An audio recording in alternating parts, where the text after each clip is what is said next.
Mr. Willowby's Christmas Tree by Robert Barry. For Papa. Mr. Willowby's Christmas tree came by special delivery, full and fresh and glistening green, the biggest tree he had ever seen.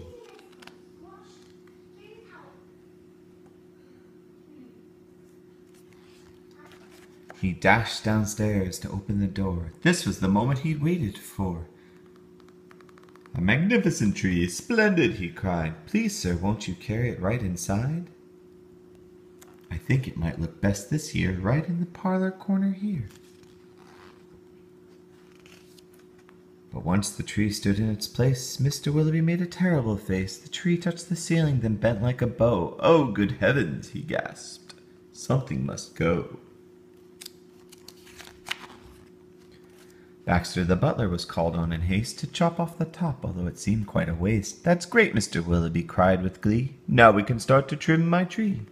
When the trimming was well under way, the top was placed on a silver tray. Baxter, he said, "I know who'd be delighted with this Christmas tree."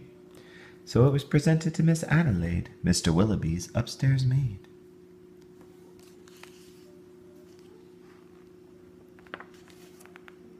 "Won't this tree be a pretty sight when I have trimmed it later tonight? But the top, oh dear, I'm so afraid will have to be cut," sighed Miss Adelaide.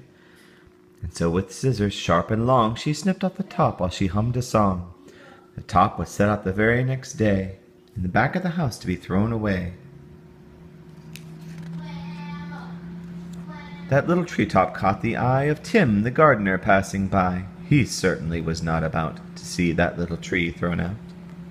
He hurried home straight away to see what Mrs. Tim would say. Fa la la, surprise, surprise! His wife could not believe her eyes. "But our house," she said, "is so snug and small, I do not believe we need it all." And before Tim had a chance to shout, she cut off the top and threw it out. Barnaby Bear was padding by. It almost hit him in the eye. Now who would throw a tree away so very close to Christmas Day? "I'll take it home, that's what I'll do. Look, Mama Bear, I have a present for you." "Isn't it a pretty tree?" yawned Barnaby quite drowsily. But Little Bear, standing off far, cried out, "That tree won't hold a star." Barnaby said, "Let's cut a hunk off at the bottom here at the trunk." But Mama Bear just shook her head and sliced the tree top off instead.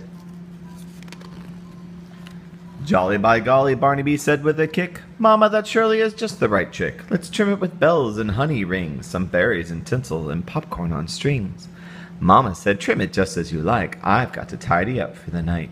This top we won't need any more. I'll put it just outside the door." Later on that frosty night, Frisky Fox came into sight. He spied the treetop, rubbed his chin, opened his sack, and stuffed the top in.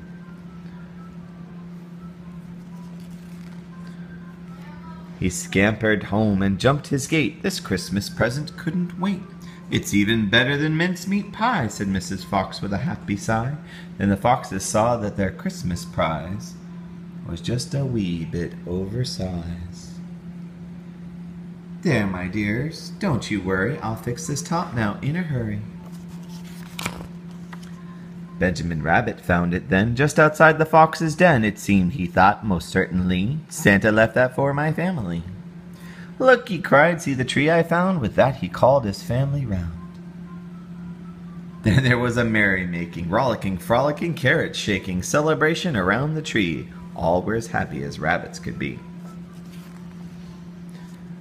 Benjamin Rabbit, with his own hand, sliced a carrot and made a stand. "Now let's see how this will look in our little chimney nook." Right away the children cried, "Look, it's leaning off to one side." "It's too tall, that's all," said Mrs. Rabbit. And as though it were a summer carrot, she gave it a chop and threw away the top.